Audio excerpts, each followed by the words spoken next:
Oke, lanjut ya. Tentang kardiologi, konsep mengenai murmur ya. Kita bakal bahas di sini. Oke, diagnosis yang paling mungkin. Ada kehamilan, sesak nafas, ya kan? Terus sampai perlu intubasi, tidak pernah mengeluh nyeri dada dan sesak nafas, fisik rongki basah halus seluruh lapang paru. Terus ada murmur diastolik di apex tanpa edema ekstremitas. Oke. Nah, pertama kalau kita mau bahas tentang murmur, mungkin ada cara cepetnya ya. Mungkin kalian udah tahu kalau untuk atrioventrikular kan cara cepetnya ada yang disebut dengan SDRS ya kan, gini kan. Untuk atrioventrikular. Kalau misalnya dia pada sistolik dia regurgitasi, pada diastolik dia yang stenosis ya kan. Terus kalau misalnya yang semilunar berarti SDRS juga, tapi dia dibalik gini kan. Nah, tapi kan itu hafalan banget gitu ya. Tapi kalau misalnya kalian pengen lebih gampang lagi, kalian harus tahu konsepnya. Jadi ini pada soal ini kan tadi dia di apex ya kan, berarti di mitral. Nah, berarti ada sesuatu nih kira-kira di mitralnya. Dan pada soal ini itu dia kelainannya itu pada saat diastolik. Nah, mitral itu pada saat diastolik apa sih yang terjadi? Apakah dia harusnya nutup atau harusnya terbuka? Diastolik kan pengisian ventrikel ya. Berarti anggap ini berarti atrium, ini ke ventrikel. Ini katup mitral nih. Pada saat diastolik kan darah ke sini ya. Berarti dia harusnya terbuka, ya kan? Nah, ketika dia harusnya terbuka tapi dia suaranya bising gitu ya, jadi ada murmur, berarti kan terbukanya tidak sempurna. Nah, yang terbukanya tidak sempurna berarti namanya stenosis ya. Itu. Jadi yang penting kita tahu konsepnya. Pada saat diastolik, darah dari atrium dipompakan menuju ventrikel, tapi dia malah timbul bising. Berarti katup mitral nih yang tadi kita dengar di apex, yang harusnya dia terbuka, malah terbukanya nggak benar sehingga gugur bugan nih di sini. Jadi ini disebabkan karena stenosis katup mitral. Oke, nanti soal berikutnya juga tentang murmur lagi nih, kalau nggak salah. Nah, ada lagi ya soal tentang murmur. Sekarang, mikroorganisme apa yang paling mungkin menyebabkan penyakit di atas? Oke, ini ditanyanya bukan tentang diagnosis ya, tapi tentang etiologi. Tapi tetap kita harus tegakin dulu diagnosisnya. Ada pria 62 tahun, riwayat prolaps katup mitral, rheumatoid arthritis, dan CA kolon. Ada sesak nafas sekarang, dipicu oleh aktivitas, edema tungkai bawah, terus ada demam. Nah, demam berarti kemungkinan ada infeksi ya. Terus tekanan darahnya segini, lalu suhunya 38 ya, demam. Nah, ini nih kita lihat nih, pemeriksaan fisiknya ada murmur holosistolik di apex ya. Nah, sama nih di apex. Di apex berarti kita ngomongin tentang, berdasarkan lokasinya, ngomongin tentang mitral.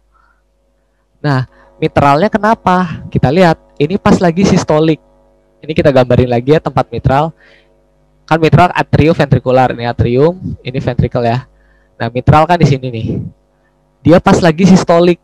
Pas lagi sistolik berarti darah tuh dipompakan dari ventrikel ke aorta ya. Ini anggap aja aorta. Jadi dari ventrikel ke aorta. Nah, katup aorta harusnya terbuka, tapi katup mitral harusnya nutup biar nggak balik lagi darahnya ke sini. Nah, tapi ini malah muncul murmur alias bising pada saat sistolik. Berarti dia yang harusnya nutupnya nggak bener, ya kan? Jadi ini darah tuh ada yang balik-balik ke sini.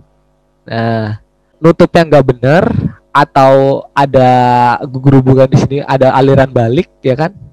Atau bahasanya tuh ada insufisiensi atau disebutnya regurgitasi.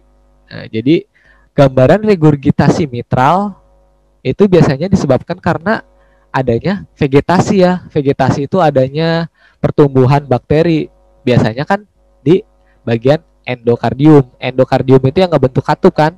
Kalau misalnya kita ingat di bagian basic science pas histologi, bagian katup kan dibentuk oleh jaringan endokardium. Nah, jadi berarti ini apa? Ada vegetasi bakteri di endokardium, di katup mitral ini endokarditis.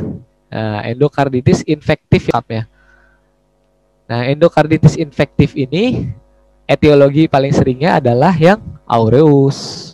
Ini mah emang pengetahuan umum sih secara epidemiologi.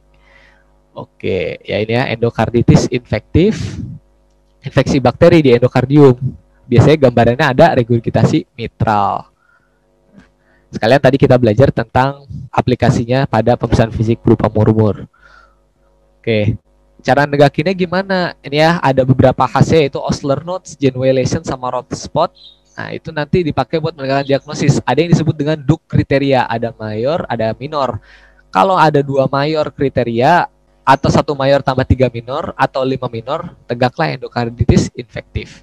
Penyebabnya paling sering adalah Staphylococcus aureus. Jadi tata laksananya pilihan pertamanya penisilin. Oke, lanjut ke nomor 21. Nah, komplikasi yang berbahaya pada pasien ini. Oke, komplikasi yang berbahaya. Mengeluh nyeri, bengkak tungkai bawah. Terus pasca operasi panggul dan pemeriksaan fisik pada tungkai kanan tampak edema dan merah, teraba hangat serta adanya Homan sign. Nah, kan ini lagi sistem kardio dan ada di keluhannya di kaki. Ini ngomongin tentang peripheral vascular disease ya. Ya bagi dua nih. Ada yang arteri, ada yang vena ya.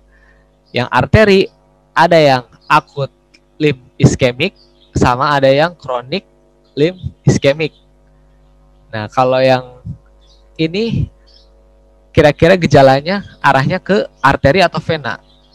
Kalau arteri kan biasanya gambarannya nyeri mendadak pada ali ya kan, atau claudicatio intermittent pada CLI. Tapi ini nggak menggambarkan itu ya, cuman nyeri dan bengkak serta perubahan warna. Itu biasanya lebih pada vena. Nah, vena ini nanti dibagi dua. Ada yang superficial, ada yang deep. Nah, kita bahas ya. Tuh, ada yang superficial thromboembolitis atau yang deep, yaitu DVT. Dimana kalau misalnya yang Homan sign itu adalah tanda khas untuk yang itu ya, DVT ya. Nah, yaitu pada saat begini nyeri nih pada betisnya biasanya. Oke, tapi yang ditanya adalah komplikasi yang berbahaya.